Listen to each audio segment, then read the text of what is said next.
Welcome. You are listening to Aftersight. This recording is intended solely for individuals who are blind or have low vision. Hello, and thank you for joining us for the September 9th Monday reading of the Colorado Sun. My name is Andrew Post, and today we will be reading the following main articles. Colorado State Trooper shot while parked along highway, kills gunman. This by the Associated Press. Is racism fueling claims about a Venezuelan gang takeover of apartment buildings in Aurora? By Jennifer Brown. The CEO of Albertsons and Kroger says shoppers would see lower prices after the merger. By members of the Associated Press. Shooter's sanity at issue as trial begins in Colorado supermarket mass killing. By Colleen Sleven. Extremely rare California condor killed in Colorado. Wildlife officials offer reward for help to find the poacher. By Michael Booth. And revival of fabled, decades-old whitewater race bodes well for contests rebuffed by insurers. That by Jason Blevins, as well as following up with some miscellaneous articles. And to begin, Colorado State Patrol trooper shot while parked along the highway, kills gunman. Corporal Ty Simcox was in his parked pickup in the center median of US 36 on Saturday afternoon when a passing driver fired at him multiple times with a semi-automatic pistol. This by members of the Associated Press.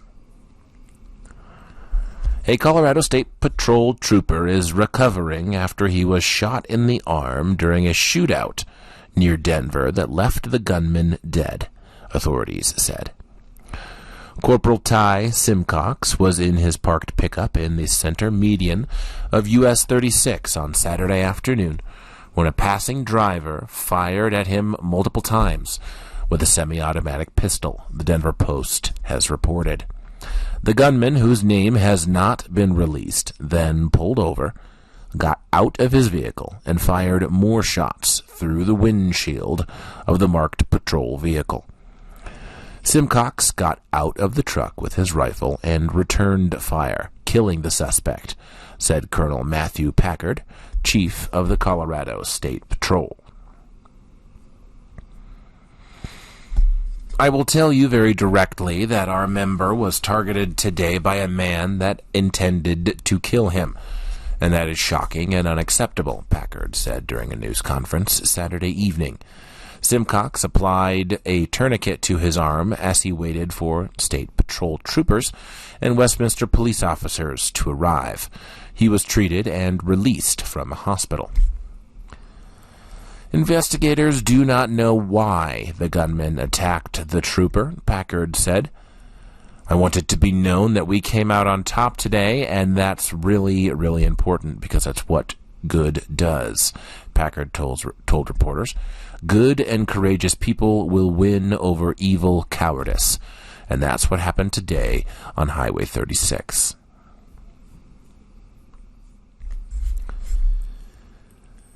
Is racism fueling claims about a Venezuelan gang takeover of apartment buildings in Aurora? Anti-immigrant backlash is nothing new, says sociology and criminology experts, who point to attacks against the Irish, Italian, and Polish immigrants about 100 years ago. This by Jennifer Brown. The profanity-filled text message called them animals and warned them to be ready for a militia gearing up to fight, because everyone who hates illegals knows where you live. Gerson, a Venezuelan who came to Colorado in December, had been selling empanadas, arepas, and Gatorade to people living in his apartment complex as they finished their workday. And he had included his phone number on a green poster board menu that he hung in his apartment window. A photo of the menu, including his phone number, ended up on X, with the author of the post saying, "Venezuelan gang opens restaurant." Then came the text. "I hope you know the Colorado veterans are building a militia with more firepower than you guys could ever imagine." It wasn't the only vulgar anti-immigrant message that Gerson, who doesn't want his full name to be used because he fears for his life, has received in the past week as conservative local officials and media across the world have warned that a Venezuelan gang has taken over 3 apartment complexes in Aurora. Unknown intruders hung signs in the hallways of one of the buildings calling it time to take back the city. A local gang graffitied the walls with their signs. Tenants say a vehicle drove by as its occupants held up guns and shouted, "F Venezuelans," and there were rumors for days that the Hells Angels were coming in on their motorcycles to attack the residents, until the Hells Angels released a statement saying that they were not in fact getting involved. At this point, tenants interviewed by the Colorado Sun that they are more scared of white supremacists and people with animosity toward immigrants than they ever were of a Venezuelan gang. Residents are more concerned about rodents, bedbugs, and leaky ceilings. The anti-immigrant backlash and the tendency to equate newcomers to the United States with criminality is certainly nothing new, say sociology and criminology experts, who point out that it's been happening since the first waves of Irish, Italian, and Polish immigrants came more than 100 years ago. This is despite the fact that immigrants are less likely to commit crimes than people who were born in this country, according to decades of data and research. The pending presidential election, when immigration is among the most contentious issues in the nation, and after more than 40,000 South American migrants have come through Denver alone in the past year and a half, brings even more hysteria to the situation, the experts said. Anti-immigrant sentiment and xenophobia aimed at Venezuelans has escalated rapidly since the property management company running the 3 apartment complexes blamed their dilapidated condition on a takeover by the infamous gang Tren de Aragua, saying their property manager was too afraid to collect rent. A Fox News video showing armed men outside an apartment door fueled the fire. Aurora City Councilwoman Danielle Jurinsky blamed failed border policies and helped a few residents move out of one of the apartments. Then social media exploded with unfounded, politically charged accusations, including that gang members were looting the local Target. Aurora police said that they have identified 10 people linked to the Tren de Aragua gang, including 6 in custody. There have been no arrests related to extorting rent from residents of the apartment complexes, though 2 brothers who are gang members were arrested in connection with a shooting near one of the apartments this summer. Aurora Police Chief Heather Morris said that the apartments had not been taken over by any gang, contradicting the mayor and other city officials. There are 36 known gangs operating in Aurora, according to a 2023 report. Tenants of the 3 apartment complexes, including one condemned and cleared out by the city last month, say that they were already worried about the rats and bedbugs and cockroaches and leaky ceilings and mold and exposed wires in their apartments. Now they are the target of racism on a level that they had not experienced since coming to this country. Jerson, aged 30, has stopped selling food from his apartment because of the threats. He's been assembling furniture to help earn the $1,200 in monthly rent for the apartment that he shares with his uncle and 2 cousins. Jerson said he's been looking for more work, but potential employers have turned him away when they find out that he is Venezuelan. "I don't even feel safe," Jerson said in Spanish, describing how a local Mexican gang came to the apartments this week offering to sell him guns. "And every day people are coming here to record with their phones.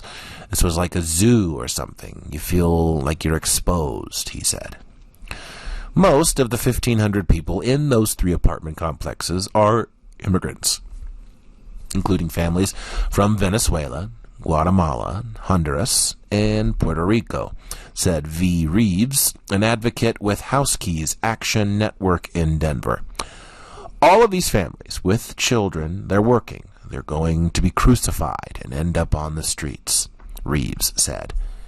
The living conditions in the apartments, including lack of trash pickup, mold, and broken appliances, has been bad for years. So when the property management company distributed a news release blaming a Venezuelan gang for the issues, Reeves was shocked. "It was a pretty disgusting press release, and it was very offensive and untrue," Reeves said. The statement was an incredibly racist one. Now, people who have had to leave the condemned building last month are struggling to find housing, and residents of the other 2 complexes are worried about where they will live if their buildings are also shut down. "No one is accepting them because they're seeing their address and saying that they are from the gang apartments," Reeves said. "They're worried about finding jobs. Children are having nightmares." Meanwhile, some city officials sided with the landlord and blamed an ethnicity group, Reeves said. "It's gross," Reeves added. Nadine Ibrahim, who is the organizing director for the East Colfax Community Collective and has been helping people in East Denver and Aurora find housing, said the way the Venezuelan gang story blew up across the internet is 110% involved racism. Tenants believe the public now thinks that they are associated with criminal activity and that their apartment buildings are so dangerous that people shouldn't even go there without a police escort, Ibrahim said.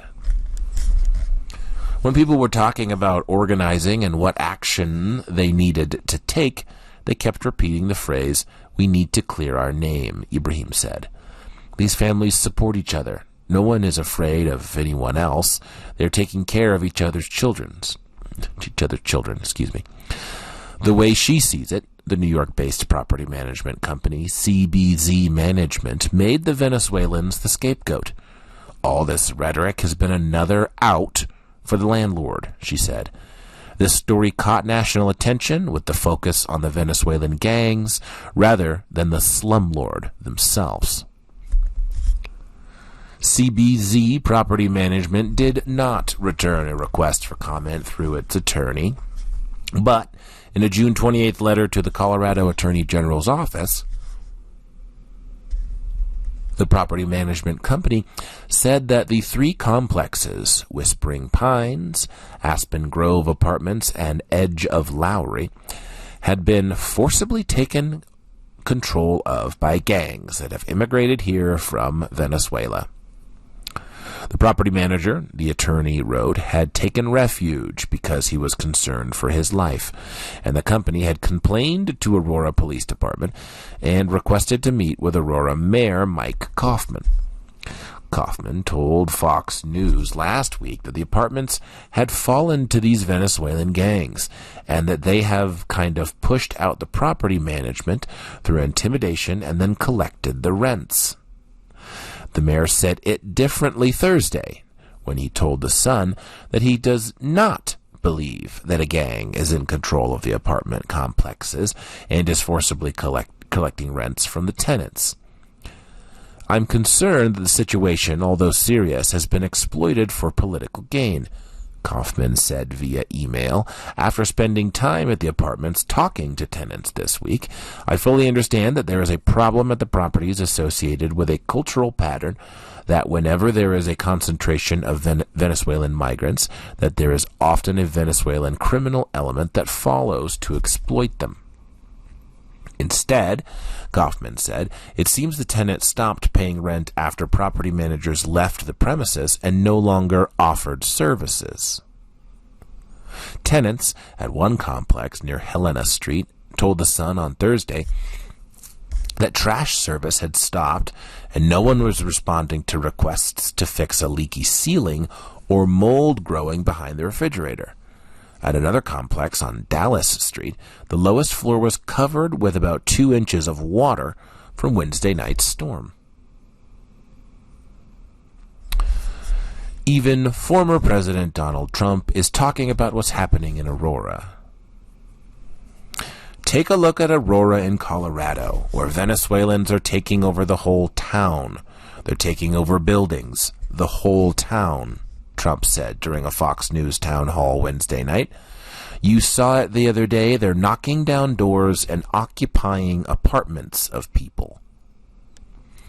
The perceived threats of immigrant newcomers and this sense that they are prone to criminality is not new, said Lisa Martinez, a sociology and criminology professor at the University of Denver.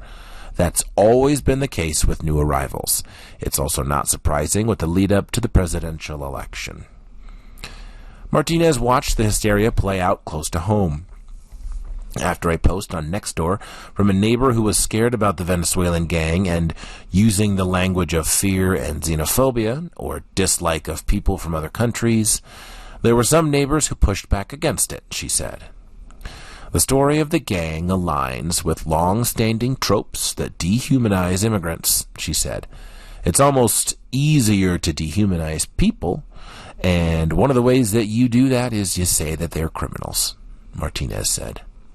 In the 1920s, after significant immigration from southern and eastern Europe, Congress set up commissions to study the immigrant crime problem, quote-unquote, said Prathpapan Gulaskankaram, a professor of constitutional and immigration law at the University of Colorado. A 1926 report could not substantiate any link between immigration and crime, and numerous subsequent studies have also failed to find a correlation, said Gulaskankaram, who has spent the past 4 months studying the project. We have endemic public policy concerns that exist in the United States, Gulaskankaram said. When you have a racially distinct national origin group of people, it seems like the easiest thing to do is to blame the endemic public policy problem on that group. It is an innate appeal to people, but the problem existed before and will exist after. Throughout history, when the U.S. is concerned about immigration, politicians and the media use the same sensationalistic language. Hordes of immigrants, a takeover, being overrun, Gulaskankaram said. It's a worn story, and it's evergreen, he said. In the 1840s, Irish immigrants fleeing famine were depicted in editorial cartoons as subhuman. Later, Chinese immigrants coming to San Francisco and Oregon and Washington were accused of corrupting the morals of white women. And Mexican immigrants smoke marijuana, according to the well-worn trope. The apartment Francie Rodriguez and Anthony Bravo moved into in January had no working shower. It had black mold behind the refrigerator and no heat. Gaps around the broken air conditioning unit in the wall made their apartment especially cold, so the family slept huddled around a space heater. With no maintenance or trash service for weeks at the complex on Helena Street, the residents have started putting all of their garbage together and taking turns hauling it away. Their apartment, which they share with 7 cats and kittens they rescued as strays, has exposed wires, electrical outlets that shoot sparks, and water leaks. They were paying $1,800 per month until the property management left and said they have received no assistance from the city of Denver or nonprofits that have helped thousands of migrants with a few months' rent. The couple's 2 daughters go to high school and middle school in Aurora. Bravo and Rodriguez, who operated a restaurant while living in Peru, used to sell homemade food in Aurora but stopped after they said someone falsely reported that they were selling drugs and alcohol. Bravo occasionally finds work while waiting outside a Home Depot. When they moved in, Brabo painted and did other maintenance in the apartment complex in what he thought was an exchange for decreased rent. But he did not get a break on that rent, he has said. He also was not reimbursed for the supplies that he used to repair holes in the apartment walls or the door that he bought for the bathroom because it didn't have one. It has been a struggle since they arrived in Colorado. It's gotten even harder over the past week, they said. We've been through so much to get here, and other people are judging us all, Rodriguez said. That's what everybody's worried about. We came here because of a dream, for a dream, a new life. And because of xenophobia, everyone treats us like this. Brabo said his biggest concerns now are people who hate Venezuelans or blame them for the actions of a few bad people. Neighbors in the complex help take care of each other, he said, because that's what it's like in their South American culture. We know each other here and we don't fight, Brabo says. We don't do harm to anyone so that no one does harm to us.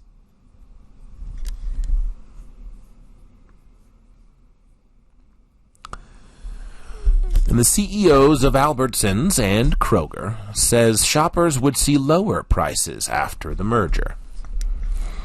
Kroger's CEO Rodney McMullen and Albertsons CEO Vivek Sankaran appeared in Oregon's U.S. District Court to testify against the Federal Trade Commission's attempt to block the proposed merger of their companies. This by the Associated Press. More specifically by Claire Rush and Deanne Durbin, again of the Associated Press. Out of Portland, Oregon. The chief executive officers of Kroger and Albertsons insisted Wednesday, under questioning from the federal government, that merging would allow the 2 supermarket companies to lower prices and more effectively compete with retail giants like Walmart, Costco, and Amazon. Kroger CEO Rodney McMullen and Albertsons CEO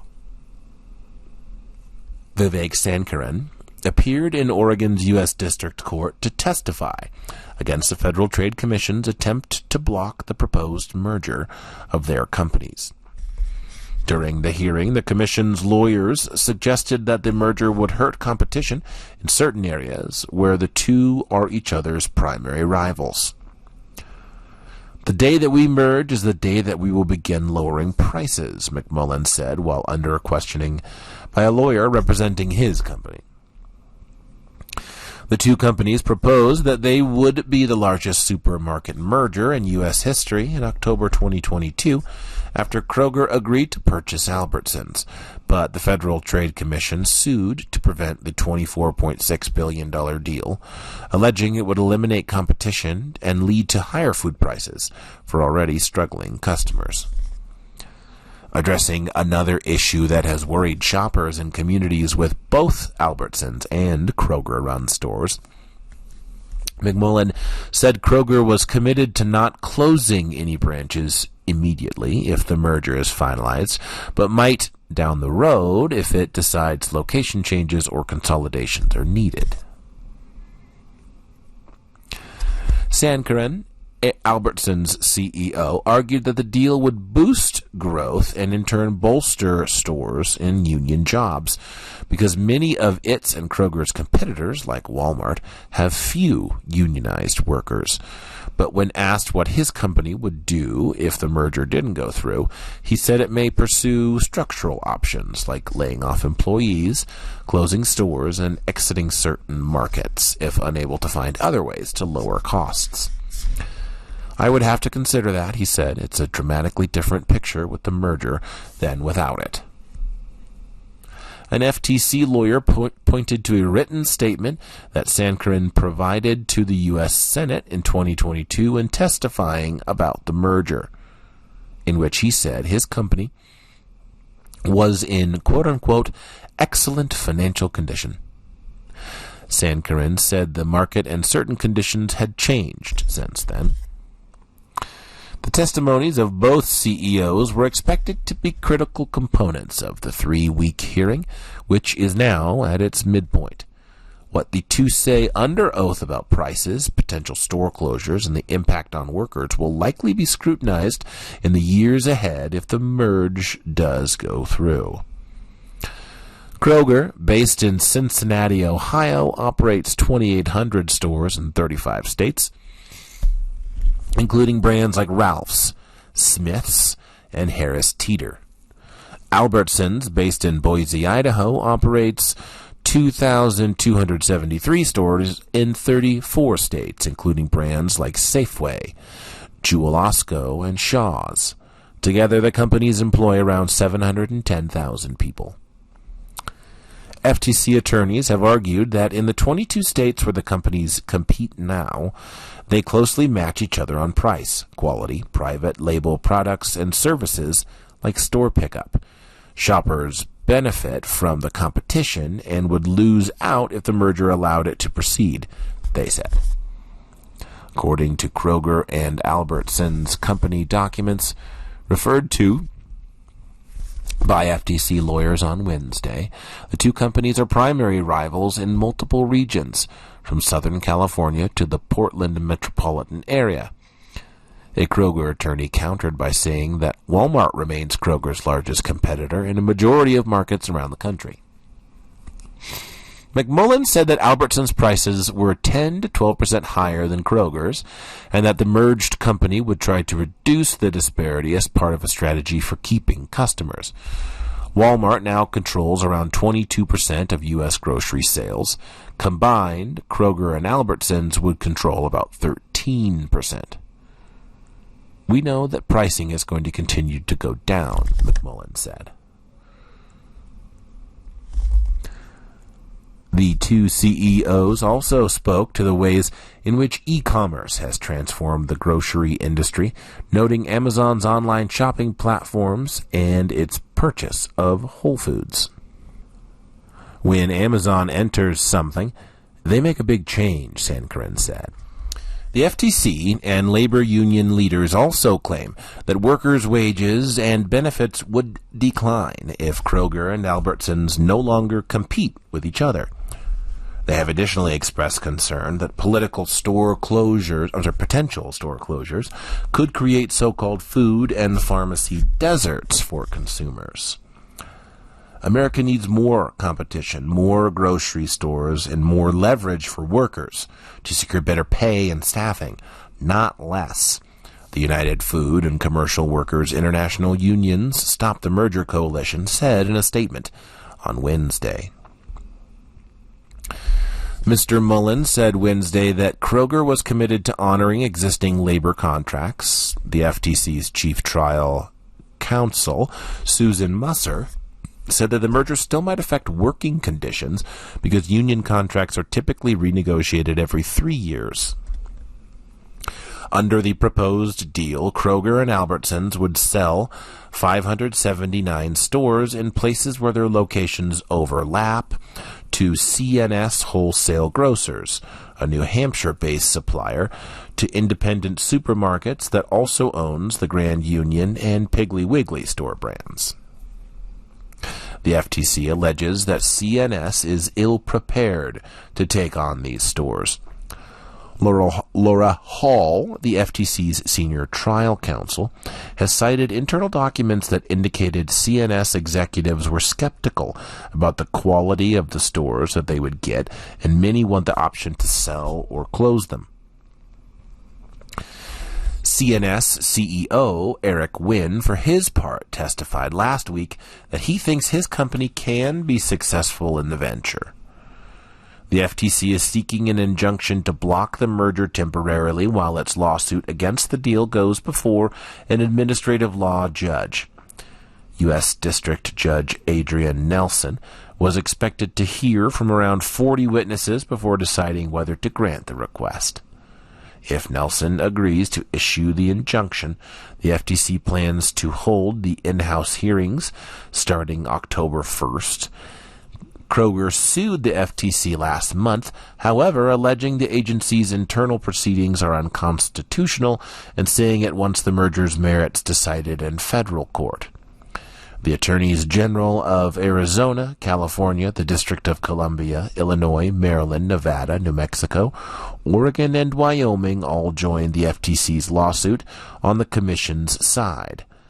Washington and Colorado filed separate cases in state courts seeking to block the merger as well.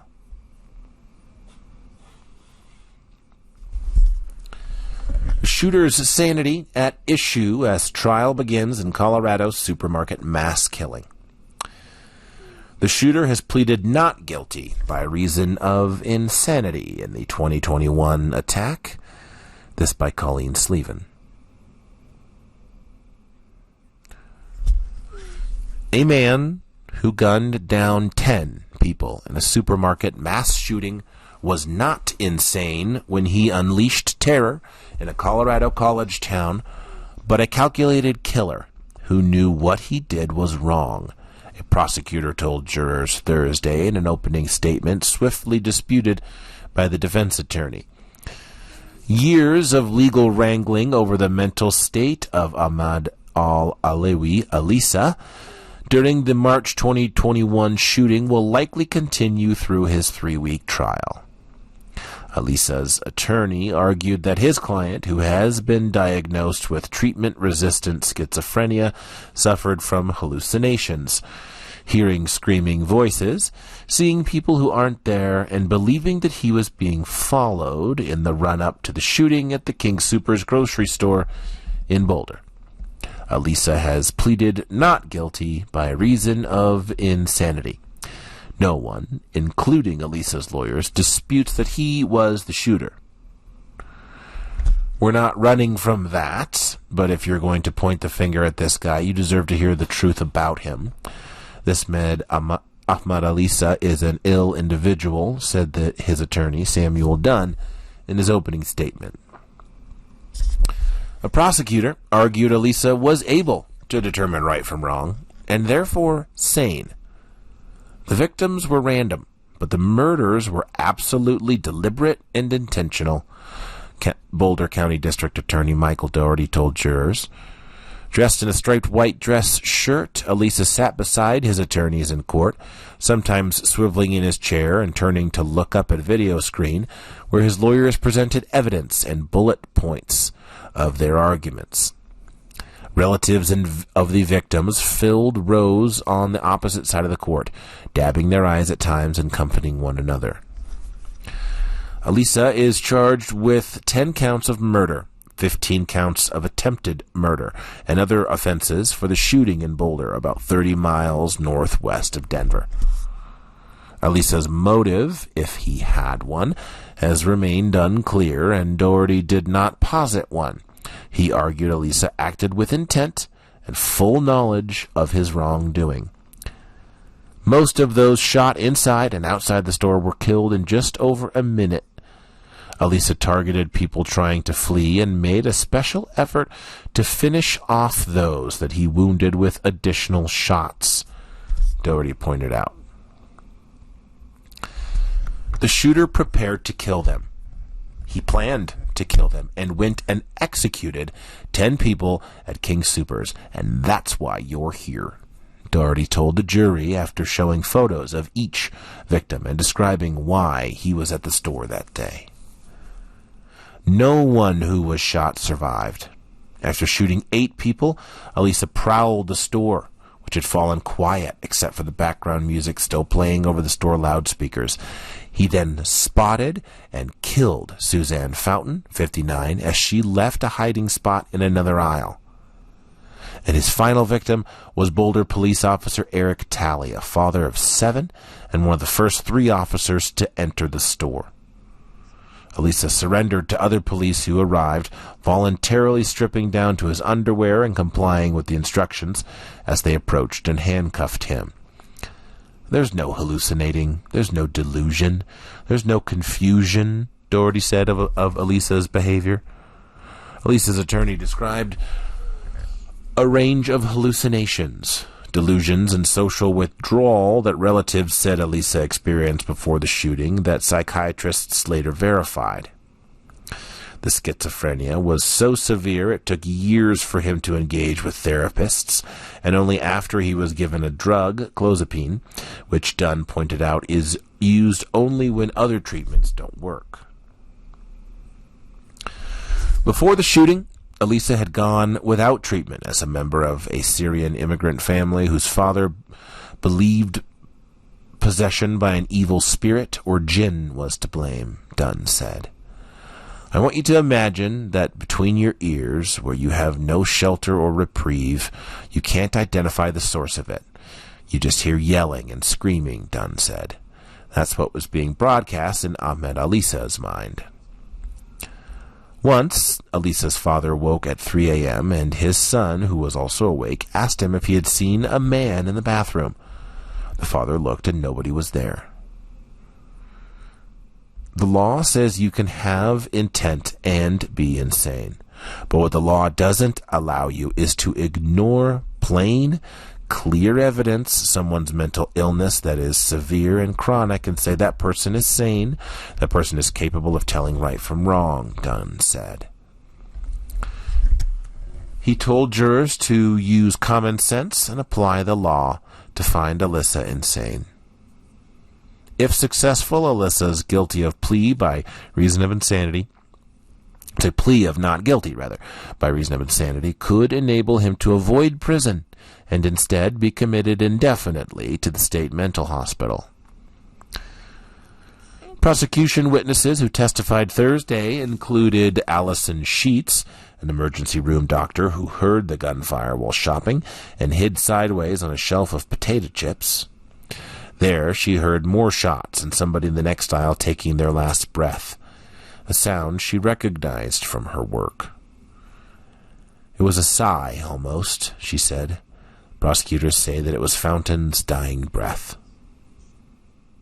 A mental health evaluator testified during a competency hearing in 2022 that Elisa said that he brought firearms to carry out a mass shooting and suggested that he wanted police to kill him. Relatives have said he irrationally believed that the FBI was following him and that he would talk to himself as if he were talking to someone who was not there, according to court documents.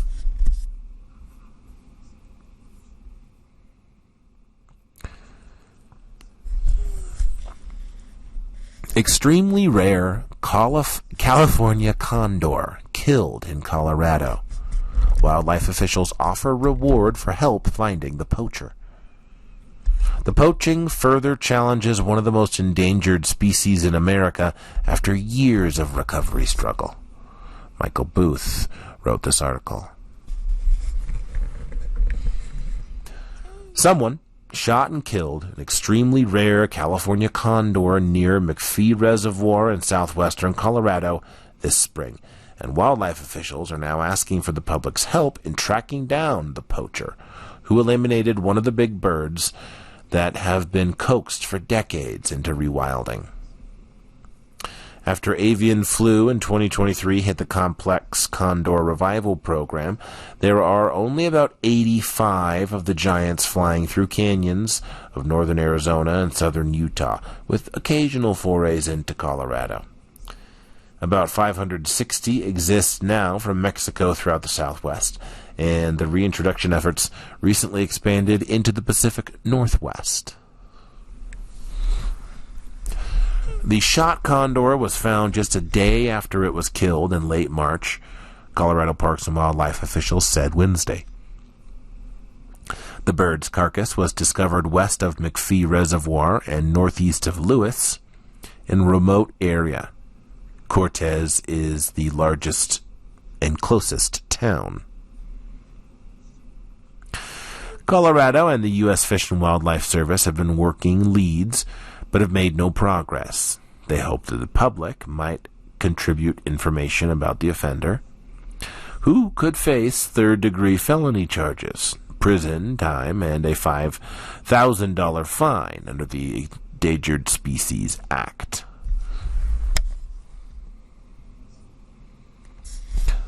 Southwest CPW Public Information Officer John Livingston said the condors cross over into Colorado only once every few years. The last confirmed crossing of a condor in Colorado was in 2015. But then the condor disappeared from the tracker for a time, raising alarms. It then reappeared alive and well after a tracking device malfunction was resolved, Livingston said. The poached condor was also being tracked by the U.S. Fish and Wildlife Service, as all condors are, and federal agents sent CPW's Durango office word in March that a tracker had reported no movement in a bird. An officer went to the given coordinates and discovered the shot condor, Livingston said. There are few excused outs for any condor poacher, he added. A condor being what it is, up to a 10-foot wingspan, so they can't really be mistaken for a golden or a bald eagle, which can also not be shot. This is why no justifiable excuse or mix-up is going to be taking place, Livingston said. And even if there were, the shooter is required to report the accident right away.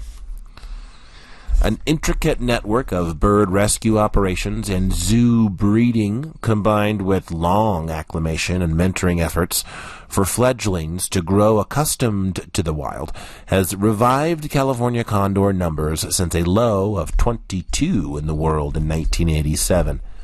At that time, all the known wild condors were captured and became a captive breeding population. The birds have been in decline since the late 1800s through a combination of sport shooting, eating poisoned mammal carcasses, pesticides, and the loss of habitat to development. Releases have restored hundreds to the wild. More than half of the 560 are living free in the southwestern states and in Mexico, state officials said. Tipsters can remain confidential, and useful information might lead to a reward, CPW said. They recommend contacting Colorado Parks and Wildlife, Colorado Operation Game Thief Hotline at 1-877-COLOOGT.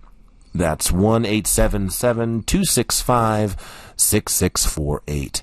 Or you can use the email inbox of GAME.THIEF@state.co.us.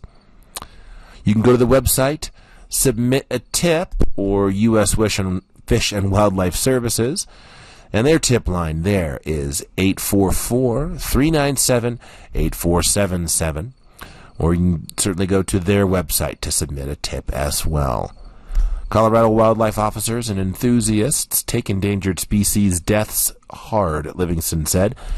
Professionals can spend their entire careers raising, releasing, and tracking condors. It's tough when you hear that news, he said. It's certainly a sad story.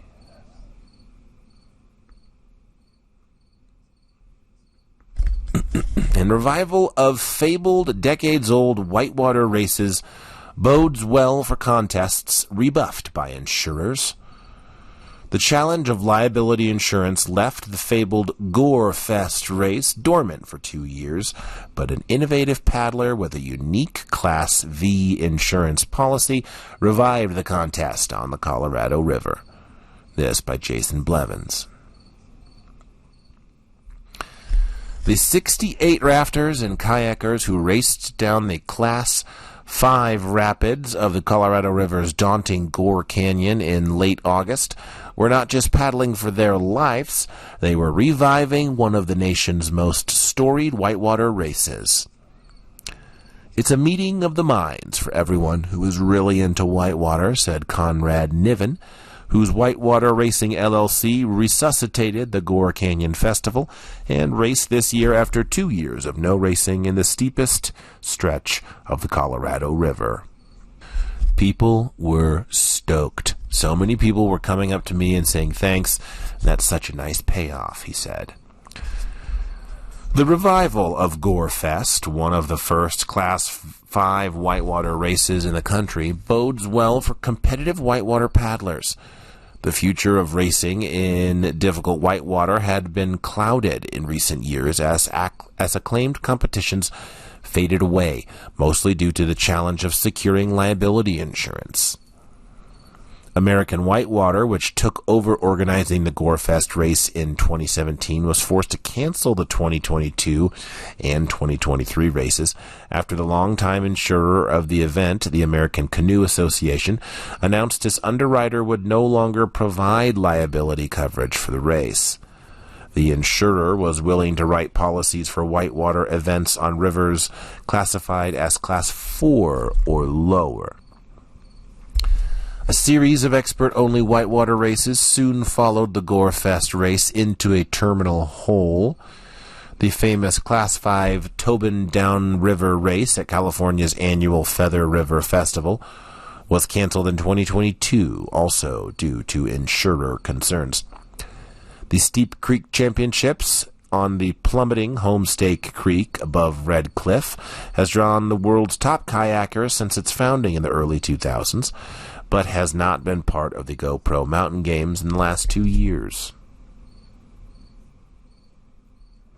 The North Fork Championships in Idaho's North Fork of the Piat River first took place in 2012, and the Class 5 race quickly grew into the nation's largest whitewater kayaking race, with paddlers navigating through slalom gates in churning Class 5 rapids.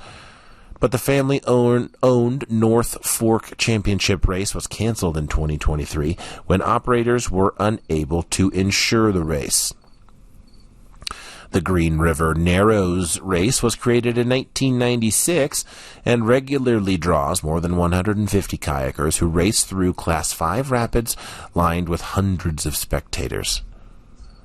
The Great Falls race on the Potomac River in the Park Service's Great Falls Park, just outside of Washington, D.C., started in 1988 with kayakers often racing for less than a minute down a stretch of daunting waterfalls. The Great Falls Foundation formed in 2015 to help manage the race, and the foundation last year started hosting the Little White Salmon Race on Forest Service land in Washington State, one of the most prestigious kayak races in the world. The Great Falls Foundation, which now organizes several Class 5 whitewater races in Kentucky, Maine, New York, and Mexico, has worked with an insurance provider to craft a policy covering Class 5 whitewater races, and the foundation helped Niven secure a $2 million liability policy for Gore Fest. It was more expensive than the American Canoe Association policy, but it covered everything, and it enabled Niven and American Whitewater to secure a permit for the race from the Bureau of Land Management, which requires insurance for event permits. Niven signed a deal to take over the race from American Whitewater earlier this year. I was like, well, I want to race, and I know my friends want to race, so I really put my neck on the line, said Niven, who competes on the U.S. Open Men's National Rafting Team and teaches snowboarding in the winter for Aspen Snowmass. Gore Fest was started in the 1980s by the late kayaking hero Chan Zhuangzig, who founded the pioneering Wave Sports Kayaks in Oak Creek in 1986. The idea of racing through one of the steepest, gnarliest canyons on the Colorado River without stopping to scout rapids was a big deal back then. So were plastic boats, which were just replacing delicate fiberglass crafts in the 1980s. When the Gorefest race picked up steam in the 1990s, the race started dividing into different classes, with old-school paddlers competing in fiberglass racing boats and new-school kayakers racing plastic boats. Rafters would race as well.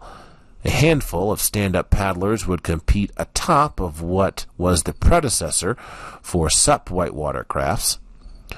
The Grand Junction inventors of the fabled creature craft would roll through the canyon, thrilling spectators.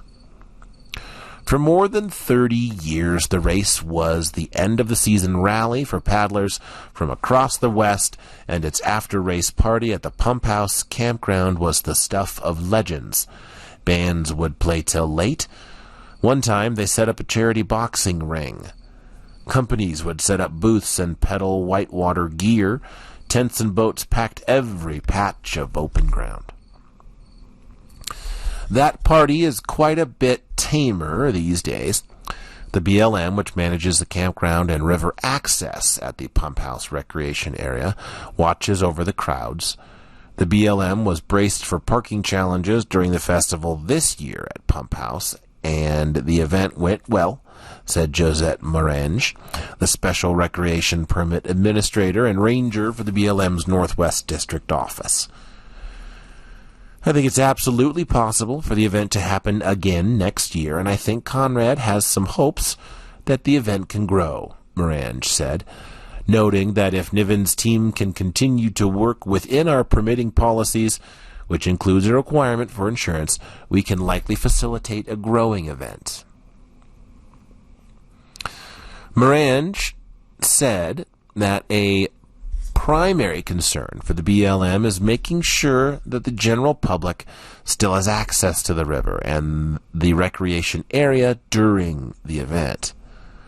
Niven had more than 20 volunteers helping with timing, registration, and most importantly, handling safety at each of the Class 5 rapids along the 9-mile stretch of the Colorado River in Gore Canyon. Finding qualified safety people is a challenge, he said, because the most qualified paddlers are likely racing. Many of the spectators, and there are dozens who paddle Gore Canyon on race day just to watch the action, are also ready to help rescue swimmers. Despite one team, a 2-person rafting crew aptly named the Dim-Witted Duo, swimming through just about every Class 5 rapid, no one was hurt in the race. That reflects the highly skilled and competent people who showed up to the race, Niven said. There are not many folks who float willy-nilly into Gore Canyon without being prepared for some serious whitewater, and only experts race pace paddle through the canyon, where in its steepest stretches the river can drop as much as 120 feet a mile. As far as risks go, I would argue this race is not that much more risky than any other event that you can offer, Niven said. Charles Thornton, the head of the all-volunteer Great Falls Foundation, has expanded the group's race management role with its one-of-a-kind insurance policy. The group has shifted the burden of liability protection from rafting outfitters to the nonprofit group. We found a couple of brokers who were willing to craft coverage for us and landed on a model that is working for several different races, Thornton said. With all of these policies, you're talking about managing risk, and the policies we have settled on are not really looking at the racers as the primary risk. We are more looking at spectators slipping on the shoreline or some kind of damage to property. We don't think of the racers as the highest risk. Over the last several years, the Great Falls Foundation has assembled comprehensive data detailing the risks of Class 5 whitewater races. That database is the first of its kind and has helped persuade underwriters to write policies for the races. I'm proud of what we have built, and I think that we are providing a good service to our community, Thornton said. It's not perfect, but it's working. Niven and Hattie Johnson, the stewardship director for the American Whitewater, who shepherded the Gore Festival for several years, are hoping that the smooth revival of the Gore Fest race last month draws more participants and sponsors next year. Whitewater Racing LLC is planning to offer more races next season. Maybe Niven can start offering cash awards to winners. Maybe a big-name sponsor like Red Bull could step up and help. The Gore race is legendary, he said. It needs to stick around. And with that, we thank you so very much for your time with us here today. Again, my name is Andrew Post, and this has been the Colorado Sun. If you enjoyed this program, please register for our free services at www.aftersight.org or by calling 303-786-7777.